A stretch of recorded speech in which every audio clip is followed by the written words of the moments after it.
요한복음 2장 1절부터 5절까지 먼저 읽도록 하겠습니다. 2장 1절부터 5절까지 우리 교독으로 읽겠습니다.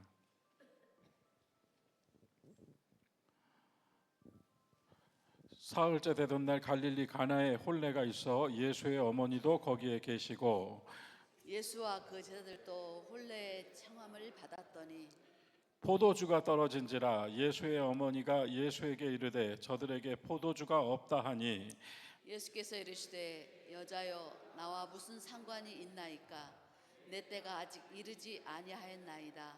그의 어머니가 하인들에게 이르되 너희에게 무슨 말씀을 하시든지 그대로 하라 하니라. 아멘. 11장으로 가겠습니다. 11장 요한복음 11장 20절부터 27절까지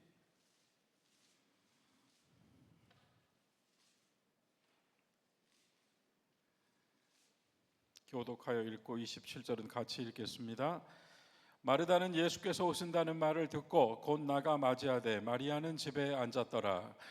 마르다가 예수께 여짜오되 주께서 여기 계셨더라면 내 오라버니가 죽지 아니하였겠나이다.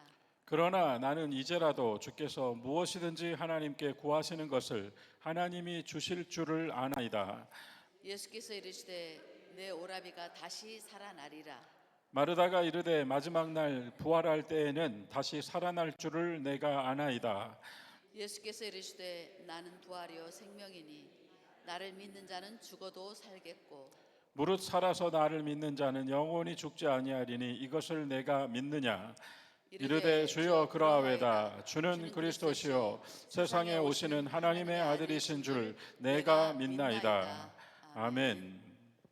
한나 여신도회에서 하나님께 찬송해 주시겠습니다.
네, 오늘 우리 한나회에서 이렇게 많이 오셔서 수요예배 찬양해 주셔서 감사드리고, 권사님들의 그런 찬양은 더 아름답게 하나님께서 받으시리라 생각합니다. 제가 어제 일산에서도 저 위쪽 동구 이제 새로 개발된 지역인데, 거기에 이제 우리 김명숙 권사님 계셔서 제가 뵀는데, 그 정원에서 우리 같이 찬송을 불렀어요.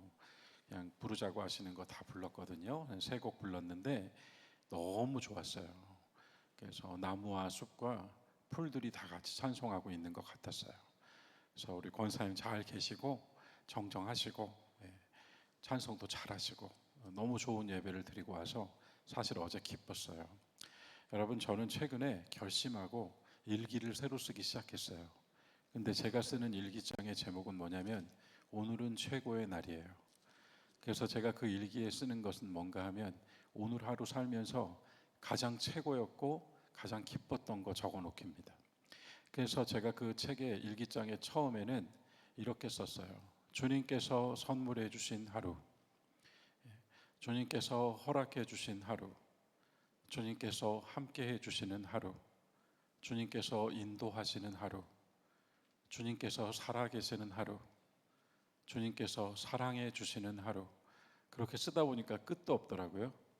그래서 그렇게 계속 하나 더 생각나면 또 적고 또 적고 할 요량으로 계속 적어놓고 맨 마지막 줄에다가 오늘은 최고 좋은 날, 가장 기쁜 날 이렇게 써놨습니다. 그러다 보니까 여러분, 매일매일 최고 좋은 일이 생겨요. 그래서 어제는 김명숙 권사님이랑 전사님이랑 저랑 정원에서 예배드린 게 최고 좋았어요. 햇볕이 얼마나 좋았는지 모르고요. 전에 계셨던 데는 도심지에 상가에 있는 요양원이었는데 이제는 아주 예쁜 가든을 가지고 있는 좋은 요양원으로 가셔서 권사님도 세상 없이 행복하고 자유로워 보이셨어요. 제가 그냥 이렇게 전해드릴 뿐이지만 전해드리는 말 속에 느낌이 함께 담겨지기를 소망합니다. 어젠 그게 최고 좋은 일이었습니다. 얼마나 좋았는지. 그냥 권사님께서 여러분 기도가 있잖아요.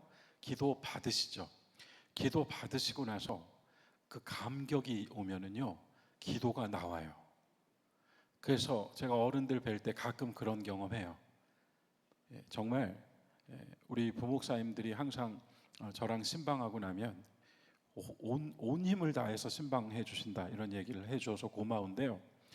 정말 그냥 배꼽 끝에까지 힘 다 써서 기도를 마치고 숨 좀 돌릴 요량이면 권사님이 기도를 또 해주시는 거예요. 그러면 아멘이 더 커져요. 어제 가는 곳마다 가든에서도 그랬고 실내에서도 그랬고 권사님 요양원 방에 들어가서도 그랬고 기도해드리면 기도를 하셔요. 근데 그 기도가 진짜 기도예요. 겸손하기 이를 데 없고 천국의 보좌를 흔드는 기도가, 순결한 기도가 나와요. 그래서 저도 기도 받았어요.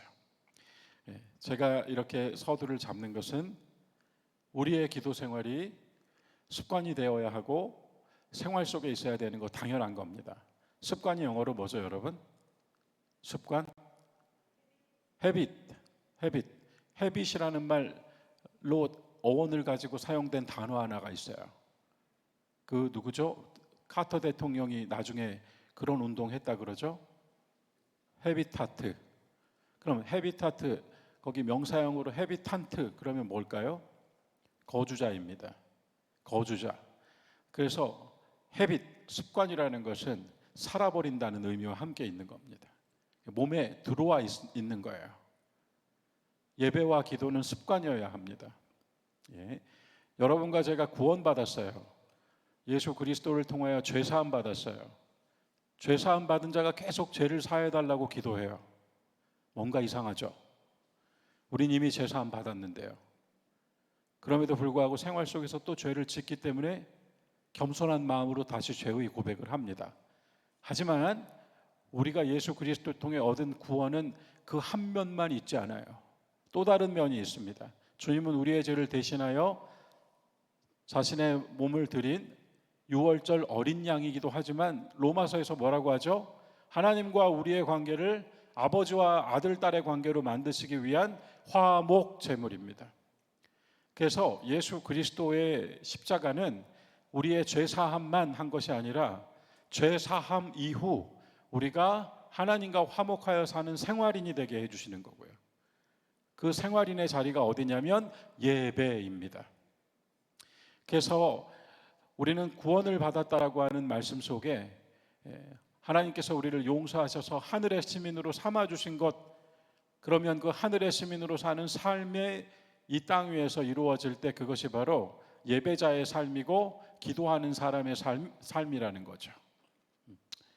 그래서 오늘 우리가 이미 충분히 다들 기도를 잘하고 계시기 때문에 누차 말씀드리는 대로 기도의 방법론이 아니라 기도의 영성을 우리가 함께 말씀으로 채워나가다 보니 기도의 시작, 기도의 첫째 줄, 기도의 둘째 줄, 기도의 셋째 줄까지 우리 했습니다. 아마 지금 많은 분들이 영상으로도 이 기도 강의를 특별하게 듣고 계신다는 말씀 저에게 연락해 주고 계세요. 오늘 우리는 그 과정에서 기도의 재련이라고 하는 또 하나의 단어를 나눠보려고 해요. 앞으로 이 기도의 재련으로 우리의 기도 생활에서 재련되어야 할 부분들을 조금 몇 가지 은혜로 나누려고 합니다.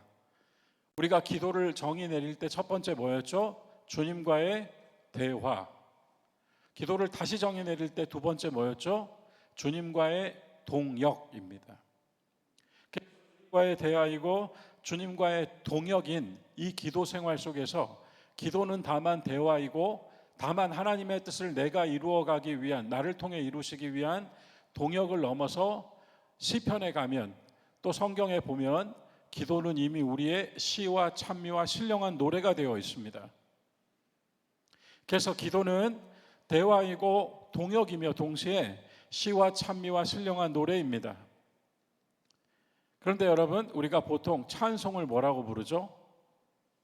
찬송을 뭐라고 표현하죠? 곡조 있는 기도라고 합니다. 그래서 기도와 찬송을 같이 놓죠. 기도는 거룩하고 신령한 노래입니다. 시입니다. 찬송은 곡조가 있는 기도입니다. 그러면 기도와 찬송을 같이 놓았을 때 어느 것이 더 정제가 되어 있을까요? 조금 어려운 물음일까요? 경우에 따라 다른 걸까요? 찬송은 정제된 기도이죠. 이미 그 가사와 곡조를 통해 정제가 됐어요. 재련이 되어 있습니다. 군더더기가 없잖아요. 찬송가 가사에는. 그죠? 거기에는 어떤 감정이 아니라 하나님을 향하여 고양된 마음만 있지 않습니까? 그래서 찬송은 이미 정제된 기도입니다. 그에 반하여 기도는 어때요? 아직 재련이 되지 않은 목소리죠.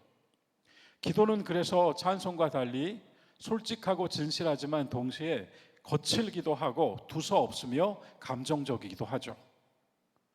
그래서 우리는 어느 때에 기도는 말로 하는 것이 아니라 차라리 침묵 속에서 드리는 것이 나을 때가 있는 겁니다. 조용히 기다리고 있는 기도가 더 좋은 기도인 순간이 있는 거예요. 그래서 찬송은 정제된 것이라면 기도는 우리의 영혼의 갈구로서 굉장히 거칠고 아직 정제되지 않은 것이다.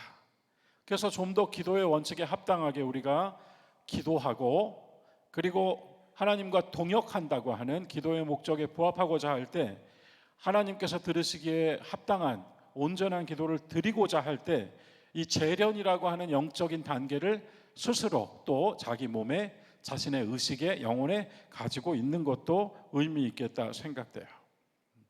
그래서 기도의 재련 역시 나름의 목적을 가지고 우리가 이 과정을 한번 생각해 보려고 하는데 결국은 왜 정제해야 할까요? 왜 재련시켜야 할까요? 왜 우리의 언어를 더 다듬고 우리의 기도가 더 하나님이 들으시기에 받으시기에 합당한 기도가 되게 해야 할까요? 그것은 주님과의 온전한 교제를 위해서입니다.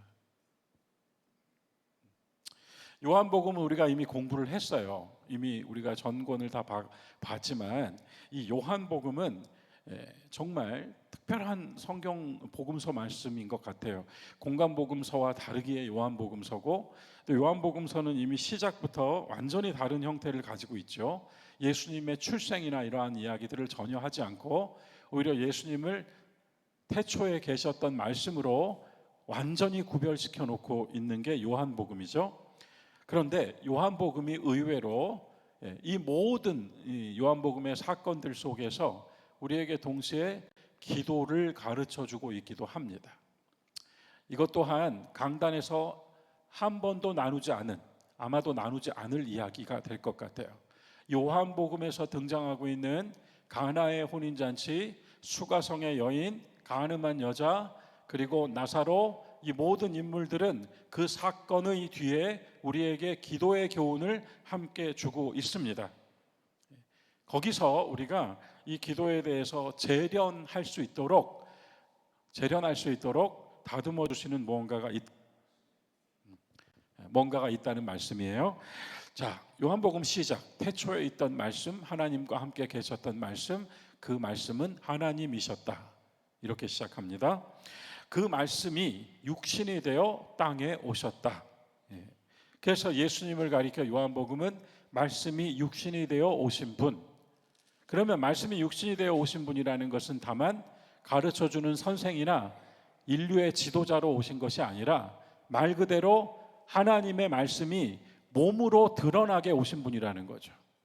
말씀이 육신이 되어 오셨다고 하는 것은 다만 가르쳐주는 말이 아니라 그 몸으로 행하시고 사시는, 그 몸으로 나타난 말씀인 거예요. 몸으로 나타난 말씀, 그것이 말씀이 육신이 되어입니다. 그 말씀이, 하나님의 말씀이 행동이 되었고, 하나님의 말씀이 우리에게 비로소 우리가 볼 수 있게, 들을 수 있게, 만질 수 있게, 우리가 자세히 볼 수 있게, 이게 사도 요한이 증언한 예수님이잖아요. 그렇게 우리에게 오신 것이 요한복음에서 말하는 말씀이 육신이 되어 오신 것입니다. 말씀이 육신이 되어. 그래서 앞서 제가 말씀드렸어요. 예수님이 육신이 되어 이 땅에 오신 이유 첫 번째, 우리의 죄를 사하시기 위해 우리와 같은 몸으로 죄 없으신 분이 죄 있다 정죄받고 십자가에 못 박혀 죽으신 거죠. 그래서 우리는 예수님의 십자가를 통하여 죄의 사함을 얻었습니다. 그러나 거기서 끝나는 것이 아니라 또 하나, 바로 그분이 하나님과 우리를 화해시키는 화목 제물이 되어 주심으로써 오직 예수 그리스도 안에서만 하나님과 만나는 예배가 이루어진다는 것입니다. 이해가 되셨죠? 예수 그리스도를 통해서만 죄 사함을 받고 예수 그리스도 안에서만 하나님과 만나는 거룩한 교통이 이루어진다는 것을 선포하는 것이 바로 십자가의 구원입니다. 그러므로 하나님과의 온전한 만남을 가진다고 하는 것을 우리가 신앙생활로, 교회생활로, 예배생활로 가져올 때요, 거기에는 어떤 의미가 담겨지냐면 관계라고 하는 것, 주님과의 관계, 하나님과의 관계를 맺고 사는 것. 구원은 죄 사함만이 아니라 구원의 한 면이 죄 사함이고 또 한 면은 하나님과 인격적으로 관계를 맺게 되는 것입니다. 예수 그리스도 안에서요. 그래서 신앙생활은 나와 주님의 관계가 드러나는 겁니다. 그래서 내가 어떻게 주님과 항상 교통하며 주님 안에서 살고 있는가를 드러내는 것이 바로 신앙생활이고, 그것을 나타냄으로써 주님과의 교통을 알지 못하는 사람들이 비로소 주님을 만날 수 있도록 인도해 주는 것이 전도와 선교이고요. 그리고 주님과의 교통을 함께 가져와서 그 안에서 같이 모여 있는 이 자리가 예배가 되는 것이죠. 심지어 고린도전서에서는 여러분과 제가 그 예배가 이루어지는 성전이라고까지 선언해 버리는 겁니다. 신앙의 위기는 주님과의 관계가 멀어지거나 떨어진 것입니다. 신앙의 위기는 주님보다 내 생각이 먼저 나온 것입니다. 그렇다면 신앙의 기쁨은 반대겠죠? 늘 주님과의 관계를 느끼고 살고 주님 안에 있음을 인식하며 사는 것이 신앙의 보람이고 기쁨일 것입니다. 그래서 여러분, 오늘 우리는 태초에 말씀이 생명이 되어 오셨고 또 그 말씀이 우리에게는 무엇이라고 하셨는가 하면 요한복음 1장에서 참빛이라고 하셨잖아요. 참빛. 창세기에서 빛이 있으라 한 후에 흑암과 혼돈과 공허의 세상이 생명으로 충만해졌던 것처럼 예수 그리스도가 오심으로 참빛, 이 참빛을 영접한 사람은 거룩한 하늘의 생명으로 다시 충만함을 잊게 된다고 하는 새 창조의 스토리가 요한복음 1장에 또 담겨 있습니다. 하나 더, 요한복음 1장에서는 자기 땅에 자기 백성에게 오셨는데 사람들이 받아들이지 않았다고 했죠. 땅과 백성이라고 하는 의미는 그가 왕이었다는 거죠. 왕은 자기 땅과 자기 백성이 있어야 왕이죠. 땅과 백성이 없는데 혼자 왕이라고 하면 미쳤다고 하죠.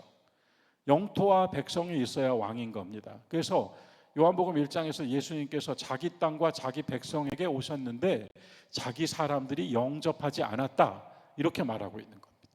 왕으로 오셨는데 영접하지 않았다. 여러분, 여기서 요거 하나를 생각하셔야 되는 거죠. 왕으로 오셨는데 영접하지 않았다. 예. 그래서 내 삶을 다스리고 내 인생을 주관하시는 왕인데 그 왕을 여전히 왕으로 영접하지 않고 사는 많은 삶의 자리가 있다는 것을 우리가 생각해야 되겠습니다. 반대로 영접하는 사람에게는 하나님의 자녀가 되는 권세라고 했습니다. 아니, 하나님의 자녀 그리스도인이 되는 것이 권세라고 하는 것을 여러분 증명해 보이실 수 있겠어요? 여러분은 어떤 권세를 나타내 주시겠습니까? 결국 그것이 우리가 정말 세상에서는 우리가 나누지 못하는 사랑을 나누고, 세상에서는 우리가 섬기지 않는 섬김을 하고, 세상에서는 그런 가치관이 적용되지 않는 용서를 하는 속에서죠. 그 속에서 나는 그 어떤 이도 흉내낼 수 없는 권세를 나타내며 실천하며 생활하는 하나님의 자녀들이 되었다, 이것입니다. 그러니 여러분, 무겁지 않아요? 이 모든 것들이 우리 삶에 있어야 될 텐데요. 그로써 우리가 용서함과 더불어 주님과의 온전한 관계를 맺고 사는 진정한 구원을 사는 성도들이 되는 것인데요. 구원. 오늘날 한국 교회가 얼마나 구원을 값싸게 외치고 또 우리도 얼마나 구원에 대해서 우리의 이야기를 갖고 있지 못한 경우가 많아요. 우리가 구원이라고 하는 말을 참 쉽게 하지만 결국 구원은 우리가 살아야 되는 것인데 우리가 살아보지 못한 구원을 말하려니 너무 힘들죠. 용서받은 자에 대한 고백은 가지고 있고 십자가의 떨림은 가지고 있는데 화목 제물을 이루어 하나님과 관계 맺고 사는 삶의 내용이 따라오질 못하니까 해줄 말이 없는 거예요. 그러면 나는 죄가 없는데 내가 왜 용서받아야 돼요 하고 눈을 뜨면 그 다음 어떤 말을 해야 될지 모르겠는 거예요. 사랑하는 여러분, 이 부분에 있어서 우리 수요 예배 함께 계시는 우리 교우들께서 이미 수준이 한참 위에 계시잖아요. 신앙의 연조도 만만치 않으시고, 그런데 구원의 이 두 면을 같이 가지고 계셔야 됩니다. 한 면은 죄사함과 영생의 은혜를 입은 것이고 또 한 면은 내 삶 속에서 주님과 관계 맺고 살아가는 삶이 있는 것입니다. 거기서 기도가 나온다는 거죠. 거기서 기도가 나오는 겁니다. 그래서 요한복음이 이 쭉 스토리가 나오는데 가나의 포도주, 혼인잔치 포도주부터 시작해서 쭉 스토리가 나오는데 그 스토리들이 우리에게 두 가지를 보여줍니다. 하나는 뭐냐면 우리에게 어떻게 오셨는가가 그 속에 보여요. 가나의 혼인잔치에 오셨고 니고데모는 찾아왔죠. 수가성 여인에겐 찾아가셨죠. 주님께서 어떻게 우리에게 오셔서 만나주시는가가 보여지는 게 요한복음이에요. 또 하나, 반대로 그 사람이 어떻게 했는가를 주목해서 보면 그럼 어떻게 주님과 관계를 맺었는가가 보이는 게 요한복음이에요. 자, 두 방면입니다. 어떻게 주님께서 우리에게 오셨는가를 보여주는 사건들이 가득합니다. 또 하나, 우리가 어떻게 주님과 관계를 맺게 되었는가를 보여주는 사건으로 가득한 것이 요한복음이에요. 그래서 오늘 2장 가나의 혼인잔치 또한 우리가 그 속에서 먼저 첫 번째 목적은 우리의 기도에 있어서 한 번 더 짚어야 될 걸 짚지만 또 한면으로는 이렇게 주님을 만나는 거구나 하는 것을 보는 겁니다.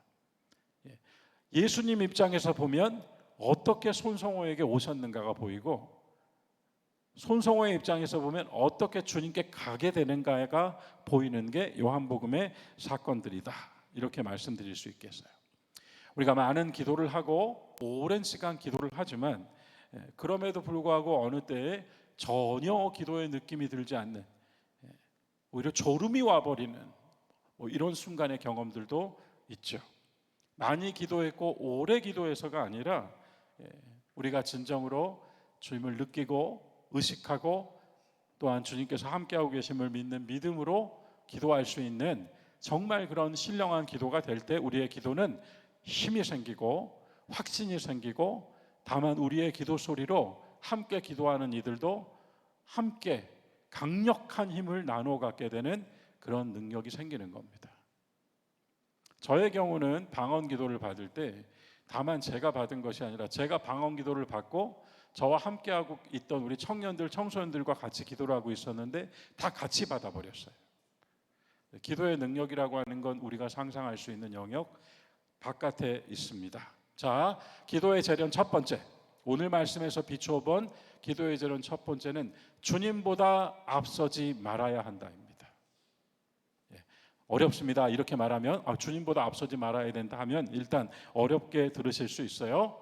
요한복음 2장에서 물을 포도주로 바꾸신 일, 제가 여기서 한번 강조한 적 있죠. 지난번에 요한복음 2장에는 포도가 등장하지 않습니다. 포도 없습니다. 물이 포도주가 되었습니다. 여러분, 포도 없어요. 그래서 상태가 바뀐 게 아닙니다. 형질 자체가 바뀐 거예요. 맞죠? 포도가 있으면 포도의 상태가 포도주가 된 겁니다. 상태가 바뀐 거예요. 그러면 우리 문정영 전사님이나 저나 믿음으로 살다가 제가 어떤 변화, 어떤 개선, 어떤 개조, 생활 형식, 생활 태도를 바꿈, 이런 개선의 여지가 있는 건 상태가 바뀐 거죠. 상태가 바뀐 겁니다. 그런데 물이 포도주가 된 것은 상태가 바뀐 게 아니라 존재가 바뀌어버린 겁니다. 본질이 바뀌어버린 거죠. 이걸 어떤 이야기로 비유해 볼 수 있을까요?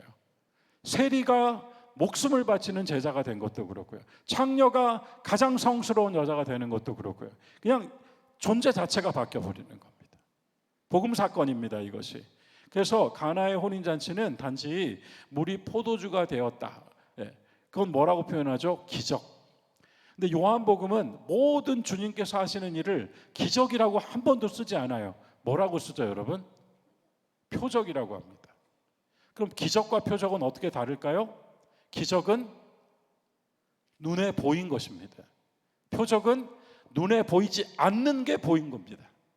이렇게 이해해 주시면 되겠어요. 기적이다 그러면 그건 우리 눈에 보여진 겁니다. 그런데 표적은 그걸 통해서 우리 눈에 보이지 않는 것까지 드러난 겁니다. 그래서 이 물로 포도주를 만드신 표적, 첫 번째 표적, 이 표적을 통해서 요한복음이 앞으로 어떤 얘기를 하고 싶은가 하면 상태의 개선이나 개조, 내가 오늘은 달라질 거야, 이게 아니고 너 완전히 바뀌었네, 이걸 이제부터 보여주겠다는 겁니다. 그래서 요한복음은 본질의 개선, 본질의 대체라고 할까요? 완전히 새로워지는 사람들의 이야기가 계속 나오다가 마침내 어디까지? 죽은 사람이 걸어 나오는 것까지 나오게 되는 겁니다. 자, 이 물로 포도주 이야기에서 전체 우리가 다 다루지 않아요. 한 대목만 지금 읽었지 않습니까? 한 대목만. 거기서 결국은 이 어머니, 육신의 어머니, 어머니라고 하지 않겠습니다. 육신의 어머니 마리아가 포도주가 떨어졌습니다 라고 말하자 예수님께서 바로 하신 말씀이 뭐였죠? 여자여, 나와 무슨 상관이 있습니까? 이렇게 우리가 그 대목에서 항상 약간 당황하잖아요. 왜 어찌 이렇게 어머니한테 이런 말을 할 수 있겠는가? 근데 성경을 인륜과 도덕으로 보실 수 없죠. 여자여, 나와 무슨 상관이 있습니까? 라고 한 다음에 그 다음 하신 말씀이 나의 때가 아직 이르지 않았습니다 라고 말씀하셨어요. 나의 때가 아직 이르지 않았습니다. 자, 그리고 나서 육신의 어머니인 마리아가 사람들에게 했던 말이 뭐였습니까, 여러분? 오늘 말씀에서 무엇을 시키든지 그대로 하라 라고 말함으로써 이 사건이 가능케 되었습니다. 자, 짧은 대화지만 그녀가 포도주가 떨어졌다라고 말할 때는 예수님에게 어떻게 좀 해보라라고 하는 청원이 들어가 있는 거죠. 어떻게 좀 해봐라. 그러나 예수님께서는 그것이 나와 무슨 상관이 있습니까? 라고 말씀하심으로써 전면적으로 그 말을 거절하셨습니다. 하지만 우리가 보다시피 그분의 때는 곧 이어 일어났습니다. 그러니까 우리가 알고 있는 시간의 개념이 아니었습니다. 이 때라는 말은 주님께서 정하시고 주님께서 하시는 그때가 있다는 이야기겠죠. 우리가 정한 시간, 우리가 가지고 있는 계획 속에 있는 목표점이 없다는 겁니다. 자, 우리는 시간을 산다고 할 때 과거, 현재, 미래를 산다고 합니다. 조금 신앙적인, 영적인 이야기로 말씀을 드려볼게요. 추억은 아름답지만 과거는 추악하다. 돌아보면 흠결과 상처로 가득합니다. 미래는 희망에 차 있지만 동시에 미래는 우리에게 어떤 것을 가지고 오죠? 우리가 미래를 생각할 때 도대체 뭘 가지고 미래를 생각할 수 있을까요? 아무것도 알지 못하는데 그래도 내일은 이렇게 될 거야. 더 쉽게 말씀드릴게요. 초등교회 부흥할 거야 라고 우리가 미래를 생각했습니다. 그러면 초등교회 부흥할 거야 라고 하는 우리의 미래의 기대는 어디에 근거하고 있어요, 여러분? 현재요? 과거에 근거하고 있습니다. 현재는 우리가 도상에 있는 것뿐이죠. 부흥을 위하여 힘을 다하고 있는 거예요. 노력하고 있는 겁니다. 울며 씨를 뿌리고 있는 겁니다. 여러분, 왜 시편에서 울며 씨를 뿌린다가 나오는지 아세요? 그 이스라엘의 파종기는 아라비아 쪽에서 건기를 끝낸 바람이 거칠게 밀려와서 사막이니까 모래바람, 황사처럼, 우리 황사처럼 모래바람이 와요. 그래서 파종기인데 강력한 그 빨강색 그 진흙 바람이 막 밀려오는 거예요. 그러면 씨는 뿌려야 되겠고 바람은 밀려오고, 그러니까는 어떻게 해야 되겠습니까? 바람을 맞으면서 씨를 뿌려야 되잖아요. 그래서 운 겁니다. 눈에 들어왔다 이거예요. 그땐 고글이 없잖아요. 그냥 눈으로 들어오는 겁니다. 그래서 그럼에도 불구하고 열매를 거두기 위해 씨를 뿌리는 사람은 그 흙바람을 맞을 걸 각오하고 뿌린다는 거예요. 그래서 울며 씨를 뿌린 사람은 기쁨으로 단을 거둔다는 겁니다. 여러분, 그냥 감상적으로 눈물로 기도하며 이게 아니고요, 흙바람을 맞을 각오를 하고 씨를 뿌리느냐 이 얘기인 거예요. 그러나 열매는 반드시 내가 뿌리면 곡식은 올라온다라고 하는 농부의 확신이 있기 때문에, 그래서 열매를 거두기 위해서는 두 가지 단어, 수고와 눈물이 반드시 있어야 된다는 겁니다. 자, 다시 아까로 돌아와서요. 과거는, 추억은 아름답지만 과거는 추악해요. 지나가서 고마워요. 미래는 희망에 차 있지만 과거가 투사된 것뿐이에요. 내가 미래를 그려볼 수 있는 건 내가 과거에 경험한 것에서 좋은 걸 거기다 갖다 놓을 수 있는 겁니다. 현재라는 말은 어때요, 여러분? 현재는 항상 시간을 뛰어넘고 있어요. 그죠? 현재라고 말했는데 이미 과거잖아요. 현재는 없습니다, 사실은. 현재는 계속 시간을 뛰어넘고 있기 때문에 과거, 현재, 미래라고 우리가 시간을 말하지만 셋 다 모호함을 가지고 있어요. 그러나 한 가지 분명한 게 있어요. 그게 뭐냐면 영입니다. 이 시간의 굴레에 있지 않은 영 말이에요. 그래서 우리가 영으로 기도하고 영으로 주님과 함께 교제하고 영으로 예배드리고 신령과 진정으로 하고, 이런 말씀들이 그냥 우리의 경건한 태도를 우리에게 요구하고 있는 것이 아니라, 여러분, 과거는 지나갔습니다. 미래는 우리의 과거의 투사일 뿐이죠. 알지 못하잖아요. 현재조차도 지금이 없습니다. 다만 영으로 나는 주님과 교통하는 거죠. 어머니 마리아가, 육신의 어머니 마리아가 포도주가 떨어졌습니다. 그것이 나와 무슨 상관입니까? 너무 무서운 대답입니다. 우리가 청하여 기도할 때 이런 대답을 듣게 된다면 우리 얼마나 낙심될까요? 하지만 여러분, 이건 주님께서 마리아의 청혼을, 마리아를 거절한 것이 아니죠. 마리아가 한 말을 거절한 것이죠. 우리가 하나 더 깊이 생각해야 될 것은 가나의 혼인잔치에 와 계신 것만으로도 이미 주님은 거기서 뭔가를 하시려고 오신 거죠. 가나의 혼인잔치에 그 장소에 계신 것만으로도 그곳의 필요와 그곳에서 어떤 일이 일어날 것에 대하여 주님은 알고 계시는 거죠. 우리 그런 믿음을 가지고 있잖아요. 그래서 이미 거기에 와 계신 것만으로도 주님은 이미 뭔가를 할 준비가 되어 계신 겁니다.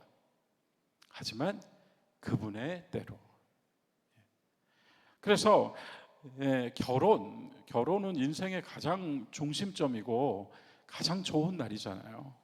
부정적인 게 하나도 없는 날이 결혼 아닙니까? 살면서 딱 그 한순간이거든요. 그런데 예수님께서 지금 가나의 혼인잔치에 와 계신다는 걸 영적으로 해석한다면 인생의 중심점에 와 계시고 인생의 가장 기쁜 순간에 함께하고 계시는 거거든요. 그런데 이 인생이 항상 기쁘냐고요. 포도주가 떨어졌다는 건 그 결혼식에서 핵심이 빠져버렸다는 건데요. 인생의 중심점이고 기쁜 날이 있긴 하지만 사실은 살면서 얼마나 많은 결핍, 특별히 제일 필요한 게 없는 순간이 있다 이 말입니다. 이게 지금 가나의 혼인잔치 상황이에요. 가장 기쁜 날, 가장 정점, 가장 좋은 날인데 가장 필요한 게 없는 날이죠. 주님께서 우리에게 오신 것은 우리의 가장 좋은 날, 제가 아까 하루는 가장 좋은 하루라고 했잖아요. 가장 기쁜 날, 가장 필요한 날. 그러나 우리가 무엇이 결핍되었는지 그 필요한 것을 아시는 주님께서 여기 계시는 겁니다. 그래서 많은 때 우리가 기도를 할 때 그 가나의 혼인잔치가 끝나기를 주님도 원하지 않으셨을 것이다, 이런 생각을 우리가 하면서 비록 내가 지금 이 일이 반드시 이루어져야 되겠고 이것이 반드시 내 기도대로 응답받아야 되겠다고 하는 갈망은 있으나 항상 거기에서 먼저 생각해야 될 것은 주님의 때를 기다립니다. 주님의 때를 기다립니다. 그래서 마리아가 거절당하고 곧바로 했던 이 말이 굉장히 의미심장한 겁니다. 여러분에게 무슨 말씀을 하시든지 그대로 하십시오. 그가 주인입니다. 그가 주인이고 그가 결정합니다. 주님이 결정하십니다. 자, 그럼 우리의 기도가 또 어떻게 돼야 되는지 아시겠죠? 주님께서 원하고 바라는 것을 구하는 기도에 더하여 우리는 반드시 이 기도를 같이 놓아야 되겠습니다. 주님께서 결정하시고 주님께서 정하실 때까지 저는 온전히 기다리며 인내할 수 있게 하시고 그 상황 속에서 견뎌낼 수 있는 힘을 주시고 또한 그 기다림 속에서 기다림의 기쁨과 보람을 더해 주십시오.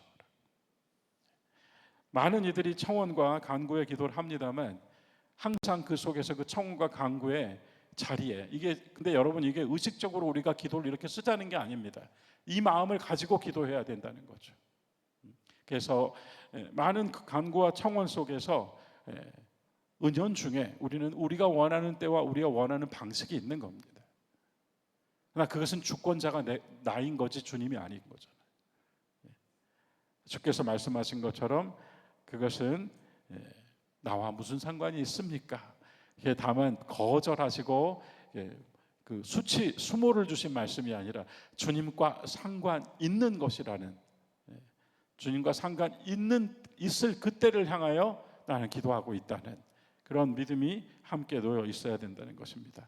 오늘 원래 11장까지 다 보려고 했는데 이제 시간이 제법 되었어요. 똑같은 사례가 11장에 나오는 겁니다.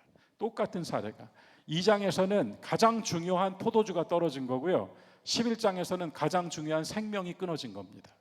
가장 중요한 게 없어져 버렸을 때 감사하게도 거기 주님이 계신 겁니다. 그런데 주님이 아직 일을 안 하고 계시는 겁니다. 포도주가 떨어졌는데 가만히 계셨고 나사로가 죽었는데 3일 동안 지체하셨습니다. 마르다와 마리아가 오셨더라면이라고 말할 만큼 간절히 고대했으나 주님은 그들의 원하는 시간으로 오지 않으셨습니다. 그러나 제일 중요한 게 뭐라고요? 계셨다는 게 중요한 겁니다. 알고 계셨고 고치러 내가 살리러 간다라고 말씀하시는 주님이 계셨다는 게 중요한 것입니다. 그래서 오늘 비교적 가벼운 이야기죠. 기도의 재련 첫 번째. 그러나 우리가 이것을 기도 생활로 가져오면 굉장히 우리에게는 많은 도전과 시험이 있는 하나의 주제입니다. 주님께서 결정하시도록 주님께 맡기는 문제. 그리고 주님께서 무엇을 시키든지 그대로 행하는 문제. 이게 사실 영적으로 깨어있는 자, 분별하는 자의 자리에서 볼 수 있는 기도의 한 끝이라고 할 수 있을 겁니다. 그러나 여기서 저는 믿음의 기도, 그럼 이걸 어떻게 이러한 상황을 믿음의 기도로 가져올까? 여러분들과 제가 나누고 싶은 건 이겁니다. 여러분, 우리가 필요하면 주님은 더 필요로 하십니다. 우리가 느끼면 주님은 더 느끼십니다. 우리가 지금 죽어가고 있다고 생각하면 주님은 더 살리고 싶어 하신다. 우리가 지금 가장 중심에서 결핍되어 있다는 것을 알아차렸다면 주님은 이미 가장 중심에서 결핍된 것을 알고 계셨다입니다. 이것이 믿음의 기도입니다. 주님은 알고 계십니다. 알고 계십니다. 내가 지금 어떠한지 알고 계시고 우리가 지금 어떠한지 알고 계십니다. 자, 기도의 능력으로 이것을 가져간다고 할 때 우린 이렇게 말할 수 있을 것 같아요. 물이 포도주가 되고 죽은 자가 걸어 나온 것처럼 어느 하나 일시적으로 한순간 반짝거리는 능력이 아니라 여러분, 부활입니다. 살려놓으시는 거, 바꿔놓으시는 거고 완전히 대체시켜 버리시는 것입니다. 그래서 나는 부활이요 생명이니 라고 말씀하셨죠. 오늘 우리는 이렇게 우리의 신앙의 자리에서, 기도의 자리에서 예외 없이 우리의 간절한 바람과 청원이 주님께 드려져야 되는 그 기도의 순간에 우리가 영적으로 하나 간직하고 있어야 될 것, 주님이 정하신 대로 주님이 주권자가 되어 주십시오 라고 하는 우리 믿음 하나를 얹어놔야 되겠습니다. 거기에서 이 믿음이 어떤 믿음? 내가 필요로 하면 주님은 더 필요하시다는 믿음. 우리 교회 살아나야겠다고 내가 생각한다면 우리 교회 이렇다고 불평하고 있는 것이 아니라 주님은 우리 교회가 더 부흥되기를 원하시지요 라고 하는 믿음 말입니다. 그 믿음으로 우리가 우리의 간구와 청원을 올려놓을 수 있겠습니다. 한마디로 뭐요? 주권을 주님께 드린다. 그래서 오늘 기도의 재련에서 두 가지가 있었죠. 하나는 순종, 또 하나는 의탁입니다. 여러분, 여담으로 우리는 매 순간 부활하고 있는 거 알고 계시죠? 우리가 숨을 들이마신다는 것은 산다는 거고 숨을 내쉰다는 건 죽는 겁니다. 어린아이는 숨을 들이마시고 시작하고요, 또한 죽어가는 이는 숨을 내쉬고 마칩니다. 그러면 우리는 매 순간 숨을 들이마시고 있고요, 그러나 그 들이마신 숨을 가지고 있으면 숨이 막혀 죽습니다. 우리는 다시 숨을 내쉼으로써 죽음을 살고 또 숨을 들이마시면서 부활합니다. 여러분, 어렵게 생각하지 마십시오. 우리는 살아있음으로 날마다 부활하고 있다. 매 순간 부활하고 있다. 이렇게 하나 여담으로 덧붙여 놓습니다. 살고 죽고 부활하는 숨을 쉬고 계시는 여러분, 나는 부활이요 생명이라고 하신 주님의 권세와 능력을 내 수준에서 보지 맙시다. 그래야만 우리가 믿음의 기도를 드릴 수 있습니다. 내가 생각할 때 안 될 것 주님은 되신다라고 하는 게 믿음이라는 것은 누차 말씀드렸습니다. 우리의 기도 습관 속에 다듬어져야 될 부분, 나의 경험과 나의 이성에서 주님을 판단하는 부분, 그것이 단련되어서 주님의 때로 주님의 뜻을 믿고 하는 기도가 될 때 기도의 능력이 더해질 것이라고 생각합니다. 오늘 우리가 이렇게 하나 나눴습니다. 다음 주에 또 하나 재련해야 될 것 나누도록 하겠습니다. 오늘 귀한 찬양과 또 함께 하신 여러분, 우리의 기도 생활에 작은 도움, 아니 말씀이 주는 큰 도움이 있으셨기를 주님의 이름으로 축원합니다.